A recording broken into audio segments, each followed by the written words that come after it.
Good morning, everyone. We're doing $14 million worth of investment today. Good morning, everyone. I am honored to be with you here today and to be joined by Congressman Hal Rogers, Energy and Environment Cabinet Secretary Rebecca Goodman, our local officials, and our community and private sector nonprofit leaders.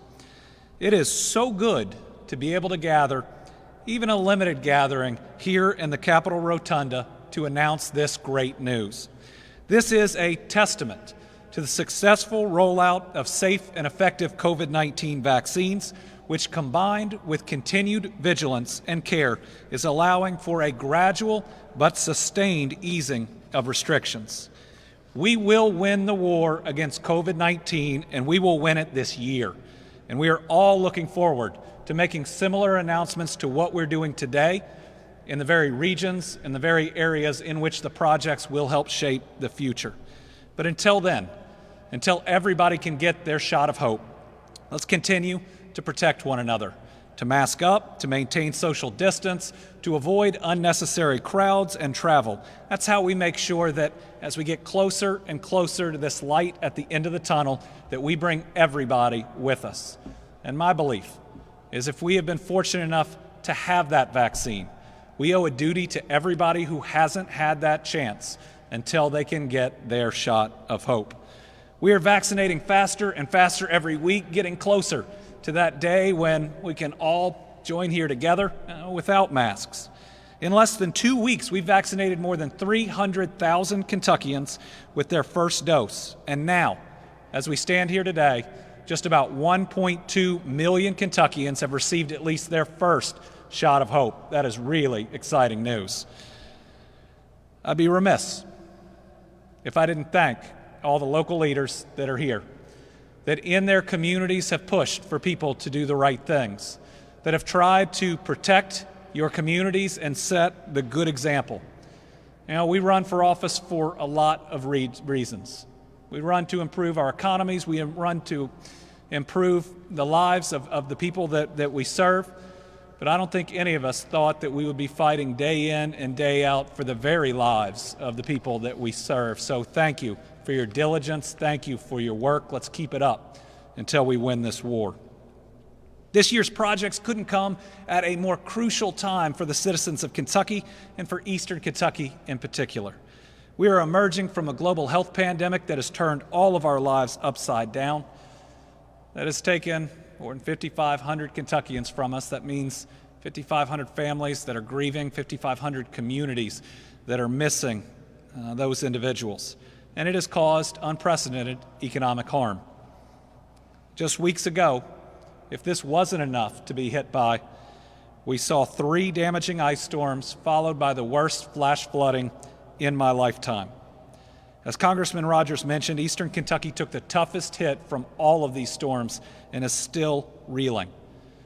The cleanup and the recovery will take time and effort, but know that we are working tirelessly to be there for those in need, and we are fully committed to a complete rebuild and recovery. I declared a state of emergency on February 28th and activated the National Guard, which responded in multiple counties to help multiple people in need. To hear the stories of the heroism of them, of our local emergency management groups, of the Kentucky State Police, our sheriffs, our firefighters, is incredible. Hearing the story in Estill County about the helicopter rescue of a woman trapped on her second floor that would not have survived and was already far too cold at that point. To walk around in the Boyd County Warming Center and talk to individuals that have been picked up by the National Guard that had their dialysis machines plugged in, that didn't have any power in their homes, shows what the work of everybody coming together in a time of need can do. No Democrats, no Republicans, just our citizens in need of help, and just us all trying to respond as best we can. Rocky and I have been on the ground and in the air to personally view the damage and to meet with local officials and those in need. We've traveled to Boyd, Lee, and Perry counties, flown over Breathitt, Estill, Clay, and the other counties in the impacted region. We were there to listen. We were there to listen to the local concerns and perspectives, so when making the right decisions, we could make sure that we had the right information and that the people of Eastern Kentucky got what they needed. We've delivered tens of thousands of gallons of clean water and a similar number of meals to those in need. Teams from FEMA and the Kentucky Emergency Management have hit the ground making detailed assessments, and last Friday my administration submitted a formal request to President Biden to secure a major disaster declaration for the ice storms, which will free up more money and more resources to help Eastern Kentucky bounce back from this damaging blow. The amounts were staggering on that application.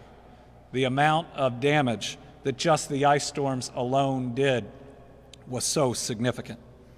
We are continuing to work on the declaration for the flooding events.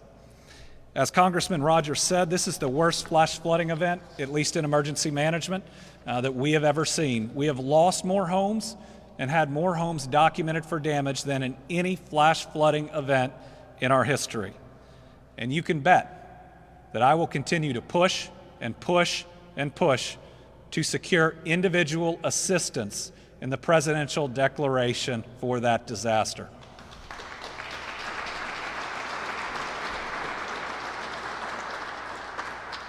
I appreciate our federal delegation. We asked them to submit support for both the ice and the flooding events.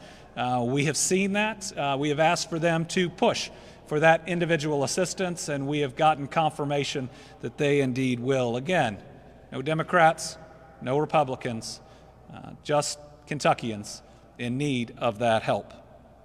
But today we're here to announce projects that will help the Commonwealth and help Eastern Kentucky emerge from these historic storms, these difficulties, these repeated gut punches, and this deadly pandemic. These 6 projects have been selected to receive $14.2 million from the AML program.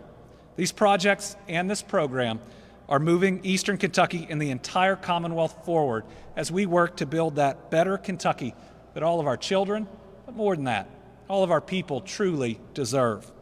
The AML pilot program is a key component to building the stronger, better Eastern Kentucky that I know its residents have been waiting on for far, far too long.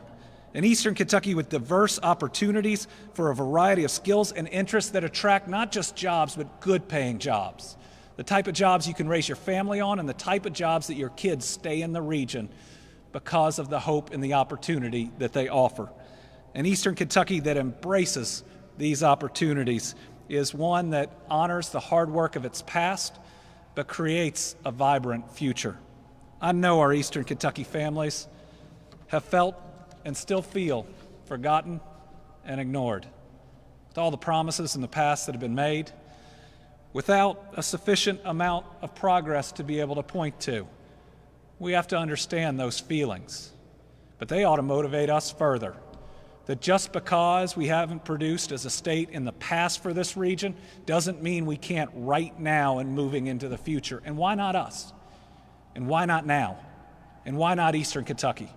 As we emerge from this COVID pandemic, the economy is going to be forever changed, with people not looking for places of density like New York and LA in the same way, with investors looking to transform regions to better the lives of people, and more dollars flowing into companies that are willing to do so. So at a time where we're going to see the most dramatic change in our economy in our lifetimes, why not Eastern Kentucky? To do that, we got to continue doing what we are doing here, to invest, to make sure that infrastructure is there, and to provide real opportunity. But let's be bolder than that. We've got $2.4 billion coming from the federal government. $2.4 billion. We will never have another time in our lives when we can jumpstart, revolutionize, and change our economy for the better than right now. $2.4 billion gives us an opportunity to provide clean drinking water to every single Kentucky county. It provides us the opportunity to have sufficient water and sewer to support the type of jobs that we want in Eastern Kentucky and everywhere else. It gives us the type of funding to run fiber and provide broadband to every single home in our Commonwealth. That gives us the power and the opportunity to truly move out of the past and sprint into our future. I presented a plan to legislative leadership on how I think we can do that, and the conversations are going well. But I hope, in fact, I pray, because this is the opportunity placed in front of us, that we take advantage of it. Other states are going to. We've got to sprint ahead, while at the same time making sure that we do not fumble what will be a once-in-a-generational opportunity to improve the lives for all Kentuckians, and I believe especially Eastern Kentuckians. I think Congressman Rogers mentioned this, but the work on the AML program has been incredible for Kentucky.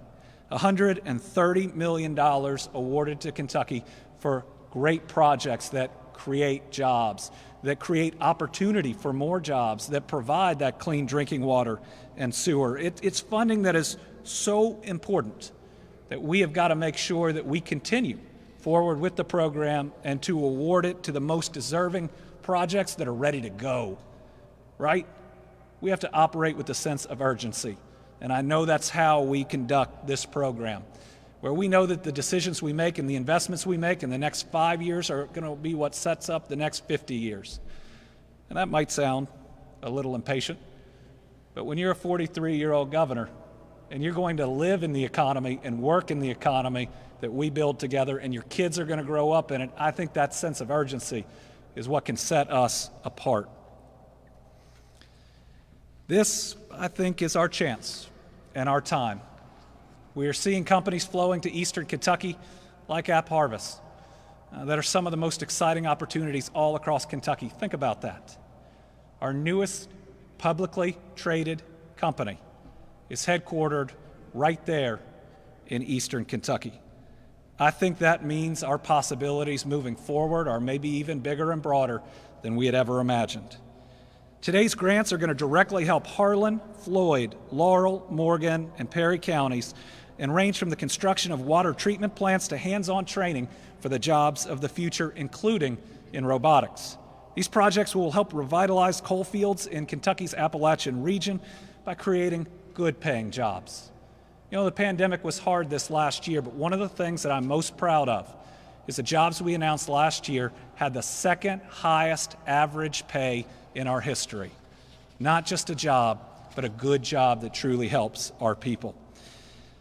These projects this year are a testament to this program and show what it can do when everybody comes together, putting the interests of our families ahead of anything else, focusing on what people really care about, that good job that puts food on their table, the ability to see a doctor without going bankrupt, the chance for their kids to have a better life than they've had. Those are the things we dream and we care about. And today we're prioritizing them, and we ought to be doing that in this building every day moving forward. Working together, there's nothing we can't overcome. And if this pandemic has taught us something, it doesn't matter if we have a D or an R behind our name, we are all connected in a fundamental, close way that sometimes is as important as the difference in life and death. So let's keep our eye on the ball. Let's continue to help Eastern Kentucky and all of Kentucky thrive. Projects like the 6 announced today are going to play a crucial role in moving this state forward, particularly in Eastern Kentucky as we emerge from this pandemic. Congratulations to everybody who helped make these happen. I know these are a good day for your communities, but I tell you what, this isn't going to be the only announcement. Let's make them day after day after day. Investments in infrastructure, new jobs, new companies, new opportunities, healthier rural hospitals. Let's get out there and build that world that we have always wanted for our kids and our kids' kids. Thank you very much.